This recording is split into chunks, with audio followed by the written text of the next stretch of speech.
He's Scott Hastings, joining us on the Dan Patrick Show. He's the Denver Nuggets TV analyst, also a radio host for KKFN. What was the perception of Jay Cutler before coaching change, before anything? What do you think the public persona or perception was? Well, Dan, you and I share the same curse. The curse of always being right. And it's a burden. It's one of those things that's a burden.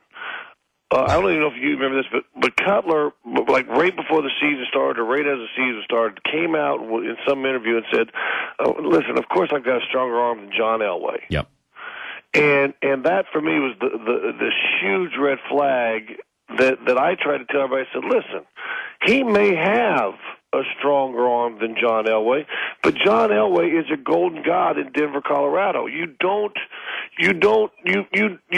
genuflect to the golden god forever. You don't hear. Guess what? Peyton Manning probably has a stronger arm than Johnny Unitas. But you don't say that. Is he a bad cocky? Listen, you want me to be real honest with you? Listen, he's an arrogant little punk, in my opinion, that needs to grow up, get the pacifier out of his mouth. He needs to get Brian Griese at a party sometime, and he needs to wake up to the reality that he's the quarterback of an NFL football team, and he's got to take charge of that team, and instead of being the dummy that causes more angst than he does anything else. All right, don't hold back now. Now tell me what you really think of Jay Cutler. I think he's a little bitch. Okay. All right. All right, he's Scott Hastings joining us on the Dan Patrick Show. So what do you do with him now? Well, it's interesting, and here was another sign that I said, boys, this is trouble. Josh McDaniels, the firing of Shanahan, that's arguable. I don't think Shanahan got stupid, but there are times that sometimes maybe it's just good to move on. Whatever, it happens. All of a sudden, you bring in this new, young, vibrant offensive coordinator as your head coach. And Cutler doesn't even show up for the press conference. Wouldn't that be the first guy you have at the press conference? I mean, I watched 6 or 7 Yankees sit in front of Alex Rodriguez. Didn't look like they really want to, but that's kind of what leaders of teams are supposed to do. Cutler doesn't do it for a brand new head coach. I mean, a brand new head coach. I mean, come in there. Well, I was on vacation. Dude, you make $13 million a year. But Scott, how's this playing with Denver fans? I think they're starting to realize, to be honest with you, when I first pointed the thing out about the Cutler saying about Elway is about 50-50. Yeah, but. And here's where it started happening. And like I said, I don't know how much is publicized.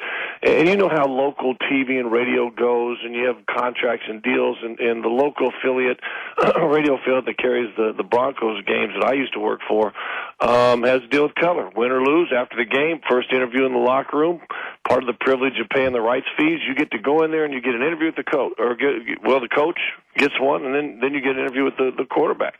If they lost, he'd blow them off. He wouldn't show off. If they'd win, he was great. He just, he's just immature. And I know, and I'm just tired of making excuses of 23 and 20. Well, he's 24. Brandon Marshall, one of the nicest guys I've met on the Broncos team. But eventually somebody's going to say, Brandon Marshall, grow up. Dude, you need some help. I mean, this thing about always getting in an argument with girlfriends and fiancés, you've got a problem. There's an issue that you need to address. And I'm tired of the excuse of youth being made for these guys that are making millions of dollars and great people. And like I said, Brandon Marshall, honestly, is one of the nicest guys you'll ever meet. But, Scotty, if you had to pick between keeping Cutler or Brandon Marshall? Wow. Brandon Marshall. All right. Well. And saying that, I get tinglies all over funny places.